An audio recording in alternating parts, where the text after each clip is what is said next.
It was just another gloomy Tuesday morning. Rain streaked the windshields of hurried cars as they dipped into the underground garage of Convergent Tech. No one gave a second thought to the man in the neon vest, waving them toward open spaces. To most, he was just the parking guy, a human traffic cone. But down on level P4, something extraordinary was about to unfold. Security footage would later show a moment that shifted everything for the company. A heated exchange, tension in the air, and then, suddenly, words. Not just any words, but flawless Korean pouring from the mouth of Luis Reyes, the man holding the orange baton. It didn't stop there. Within seconds, he was speaking Russian, then Hindi.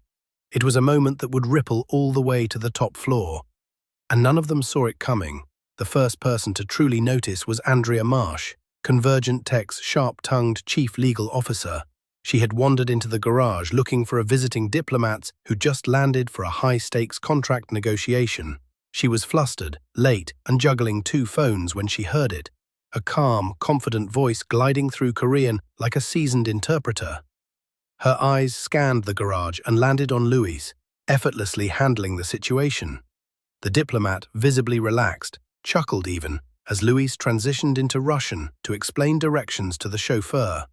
Andrea's jaw almost dropped when, seconds later, Luis turned to a third visitor and switched into conversational Hindi. This wasn't just language. This was diplomacy in real time. She stood rooted to the spot, rain forgotten, as something clicked in her mind. Who is this guy, and why is he working in a garage? Andrea didn't wait. She approached Luis with the kind of curiosity usually reserved for a puzzle that refuses to be solved. "Excuse me," she began, expecting hesitation. Instead, Luis turned with a polite smile, his posture casual but confident. "Yes, ma'am?" She asked how many languages he spoke. 11, he answered without blinking. Andrea blinked for both of them. 11. Conversationally, I read a few more. There was no bravado in his tone, just a quiet, unshakable truth. She looked at him again, this time not as a parking attendant, but as something far more enigmatic. "I need you to come with me," she said. Luis hesitated for just a second, then nodded. He'd never been invited above level 2, and now he was heading for the executive floor. As they rode the elevator up, Luis stood straight, his hands loosely clasped in front of him. Eamon watched him in the mirrored walls, noting how unbothered he seemed by the marble-floored world he was entering. "You've worked here long?" she asked. 2 years, he replied. "Nights, weekends, teaches me discipline." She was intrigued. When the doors opened, every eye turned. A few frowned, a parking attendant in reception. Andrea moved confidently, leading him past stares and whispers to her office. Inside, surrounded by framed diplomas and legal awards, Luis took a seat across from her desk. "Tell me everything," she said. And so he did, from growing up translating for his immigrant parents to falling in love with words to taking odd jobs that allowed him to keep studying in silence. Luis's story unfolded like a quiet epic. He wasn't some overnight genius or viral prodigy. His brilliance had been forged in hours of audiobooks during graveyard shifts, second-hand textbooks from thrift stores, and online forums where he practiced grammar with strangers. He'd built his skills not in classrooms, but in life. Hospitals, grocery stores, DMV lines, where being able to speak meant being able to survive. Andrea listened, stunned. In the corporate world where pedigree often trumped purpose, here sat a man who knew 7 alphabets but didn't own a briefcase. She leaned forward. "Luis, how would you feel about doing something a little different tomorrow?" He raised an eyebrow. "How different?" "I need a translator for the South Korean delegation. Ours cancelled. You up for it?" Luis smiled. "Always." The next morning, Luis showed up wearing a button-down shirt that still had a price tag tucked inside the sleeve. He had borrowed it from his cousin, who insisted he look boardroom ready. Nervously smoothing his collar, Luis entered the executive suite, where marble floors and glass doors reflected a version of the company he'd never touched. Andrea gave him a reassuring nod as they approached the conference room. Inside, the South Korean delegation waited, looking both tired and tense. The moment Luis opened his mouth and greeted them in flawless Seoul dialect, the atmosphere changed like a flipped switch. Eyebrows lifted, shoulders relaxed. They were no longer visitors, they were heard. Luis didn't just translate, he connected. He knew when to pause for context, when to rephrase for tone, when to use humor to diffuse tension. By the end of the hour, what had started as a perfunctory meeting became an engaging conversation filled with head nods, laughter, and even a few exchanged phone numbers. The visiting CEO, once skeptical, leaned back with a smile. "This guy's good," he said, half joking in Korean. Luis replied with a cheeky quip that got the whole room chuckling. Andrea, watching from the corner, knew something bigger had just taken root. This wasn't luck. This was a missed opportunity. Word traveled fast in corporate hallways, faster than emails. By lunchtime, department heads were already whispering about the polyglot from parking. And before the end of the day, Luis's inbox had 3 meeting requests from HR, international partnerships, and, to his disbelief, the CEO's office. "They want to see you," Andrea said, handing him a crisp envelope. Luis stared at it like it might dissolve in his hands. "I'm not dressed for any of that," he muttered. Andrea just smiled. "They're not asking you for fashion advice." That afternoon, Luis sat across from the CEO himself. The man was sharp, calculating, and rarely impressed. But as Luis recounted the story, Andrea already knew his upbringing, the languages, the late nights and lost chances. The CEO leaned in. "You ever think about applying for a job here? Like really applying?" he asked. Luis shrugged. "Didn't think I'd get past security." The CEO laughed. "Well, security's hiring your brain starting today."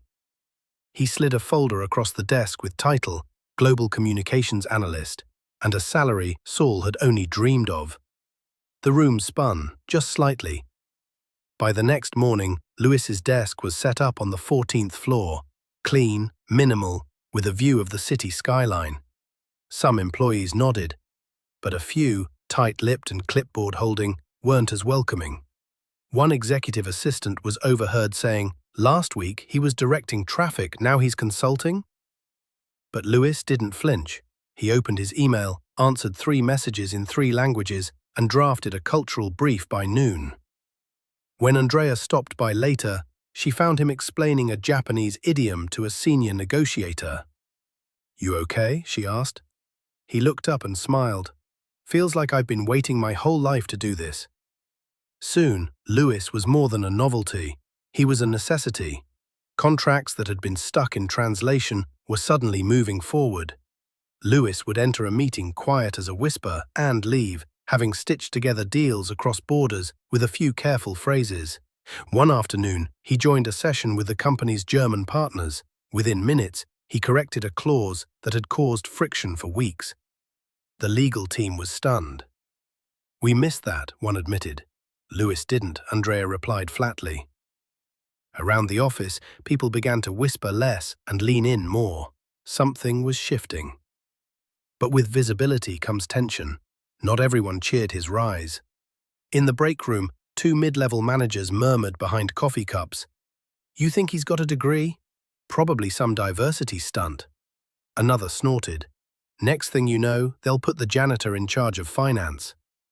The remarks didn't go unheard. Luis noticed the stares, the slow claps at meetings, the withheld smiles. Still, he kept showing up early, stayed late, and helped interns prep for presentations in Mandarin. Then came the moment that cemented everything. A potential deal with a French African firm had hit a wall. Weeks of negotiation had gone nowhere. Tensions were high. Misunderstandings were plenty. Luis asked to sit in. The executives hesitated, but Andrea gave the nod. Fluent in French and familiar with West African etiquette, Luis did more than translate. He bridged worlds. He addressed elders with respect, paused when emotion rose, and even referenced a Senegalese proverb that left the room smiling. By the end of the meeting, the handshake was firm. and the deal was back on track. "How did we miss this guy?" one partner whispered. Soon after, the CEO made it official. Luis was promoted again, now to Director of Global Cultural Strategy, a title they had to invent for him. His office moved up 2 more floors, overlooking the city skyline. HR rolled out a new initiative modeled after his story, an internal talent discovery program. Luis was its first mentor. He met weekly with frontline workers, reviewing resumes, hosting language workshops, and encouraging ambition.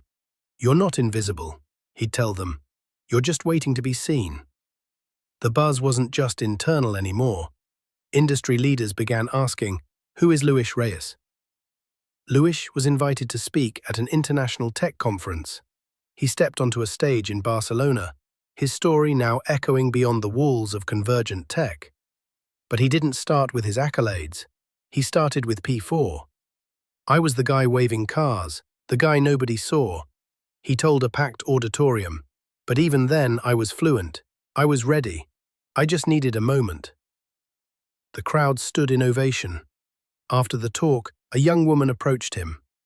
"My mom cleans offices. She speaks 5 languages too," she said tearfully. Luis placed a hand on her shoulder. "Then she's not just a cleaner," he said. "She's Usha's storm waiting to be heard." Back home, the company launched the Voice Inside initiative, a mentorship pipeline inspired by Luis's journey. Each month, Luis hosted fireside chats with employees from maintenance, food service, security, anyone whose potential had been overlooked. People started opening up. A custodian with a master's in economics, a cafeteria worker fluent in Swahili and Japanese. It wasn't just Luis changing the game, it was the people he empowered. And slowly, the culture shifted. Diversity became less about statistics and more about stories. Luis reminded everyone that visibility isn't given, it's created. Of course, not everyone loved the new direction. Anonymous complaints trickled into HR. Whispers of favoritism and tokenism stirred among old guard executives. One board member even called a private meeting with the CEO. "You're disrupting the hierarchy," she warned. The CEO didn't blink. "That's the point," he replied. When he left that meeting, he walked straight to Luis's office, gave him a firm handshake, and said, "Keep doing what you're doing." Luis smiled. He'd spent a lifetime in rooms where people pretended he didn't exist. Now, his existence was rewriting the rulebook. By year's end, the company's performance in international markets had skyrocketed. Partners from Brazil to Belgium praised the clarity of communication and cultural fluency. And right at the center of that storm was a man who had once directed traffic underground. Luis didn't grow a chip on his shoulder, he grew a ladder for others to climb. In one interview, he was asked what his proudest moment was. He didn't mention promotions or applause. Instead, he smiled and said, "Watching others realize they've always had a voice. They just needed someone to hear it first." On the anniversary of his first day upstairs, Luis returned to the P4 level. This time, not to work, but to thank. He brought lunch for the staff, shook every hand, and left behind handwritten notes in multiple languages, each one saying, "You matter. Don't wait for permission to be great." One of the new parking attendants teared up. "I was going to quit this week," he said. Luis looked him in the eyes. "Then this is the week you start planning something bigger." He didn't see himself as a hero, just a messenger, a mirror showing people who they already were. So, if you've ever been overlooked, underestimated, or passed by without a second glance, remember this: brilliance doesn't wear a name tag. It doesn't need permission or polish. Sometimes it's holding a walkie-talkie in a dim garage, waiting for one person to look long enough to listen. Be that person, or be the one waiting. But when your moment comes, don't just take your seat at the table. Pull up another chair. And, if you've got the strength, build a longer table. Because stories like Luis's, they aren't rare. They're just unseen, until someone finally opens the door.